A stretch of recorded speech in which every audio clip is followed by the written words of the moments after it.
আগের ভিডিওতেই তোমাদের সাথে আমি শেয়ার করেছিলাম সকালে টিফিন খাওয়া অলরেডি আমাদের হয়ে গেছে। এরপর শুরু হয়েছে রান্নাবান্না। শুধুমাত্র রান্নাবান্না করলেই তো হবে না, এর সাথে চলছে আরেকদিকে বাসন মাজার পর্ব। আর ঠিক এত কিছুর মাঝেই চলছে আমাদের নৃত্য প্রদর্শন। অন্য আরেকদিকে চলছে ফটো সেশন। এই দিনকে কিন্তু আমরা বেশ মজাদার রিলসও বানিয়েছি, সেগুলো আমার ইনস্টাগ্রামে পোস্ট করা আছে। যারা সেগুলো এখন অব্দি দেখোনি, যাও ঝটপট দেখে এসো। এদিকে মহারানীগণ ছবি তুলতে ব্যস্ত, আর আমাদের রাধুনি এখানে একা একা বসে বসে রান্না করছে। হ্যাঁ তোরা ছবি তুলছিস দেখ, আমি একা একা রান্না করছি। আসছিস না। মুক্তার বাড়িতে কিছু প্রবলেম হয়ে যাওয়ার কারণে ওর আসতে একটু দেরি হয়েছিল। ও যতক্ষণ এসে পৌঁছেছিল আমাদের তো মুড়ি খাওয়ার পাট শেষ হয়ে গেছিল, তাই ঘর থেকে কিছুটা মুড়ি এনে দিয়েছিলাম, সেটাই আপাতত মাংসের ঝোল দিয়ে খাচ্ছে।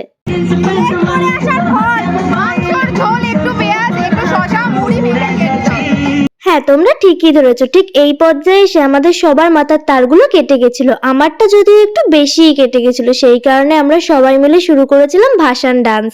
ছোটবেলায় স্কুল ফ্রেন্ডরা যখন একসাথে হবে তখন এরকম কিছু কাণ্ড কারখানা হবে, সেটাই স্বাভাবিক। বরঞ্চ এরকম কিছু কাণ্ড কারখানা না হলে সেটাই হয়ে যাবে অস্বাভাবিক।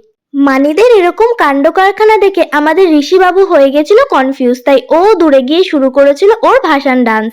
আমাদের এইসব কাণ্ড কারখানা করতে করতেই হয়ে গিয়েছিল অনেকটাই বেলা। আমরা যখন খাবো ততক্ষণ যদি ঋষিকে না খাইয়ে রাখা হয়, ও তো বেচারা কান্নাকাটি শুরু করবে, তাই ওকে আগে খাইয়ে নেওয়া হচ্ছে।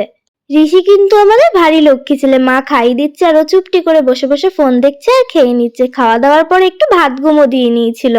দেখো না, দেখো না, দেখো। এই কথাটা বলার কারণ ছিল আমাদের মধ্যে হঠাৎই এসে উপস্থিত হয়েছে আমাদের নিউ মম পিউ। যেহেতু এই বছর আমাদের সাথে ফিস্ট করতে পারেনি, তাই ও আমাদের সাথে এসেছিল কিছুক্ষণের জন্য দেখা করতে। দেখা করেই ও আবার চলে গিয়েছিল। পিউ চলে যাওয়ার পরে আমরা সবাই মিলে বসে পড়েছিলাম খেতে। এই বছরের দুপুরের মেনুতে ছিল লেবু, নুন, ভাত, ডাল, মাংস, চাটনি, পাঁপড় আর নলেন গুড়ের রসগোল্লা। খাওয়া দাওয়া শেষ করার পর আবারও সবাই মিলে জমিয়ে করে নিলাম ডান্স। এইভাবেই শেষ হলো আমাদের 2026-এর ফিস্ট। চলো তাহলে আজকের জন্য এইটুকু, টাটা, বাই বাই।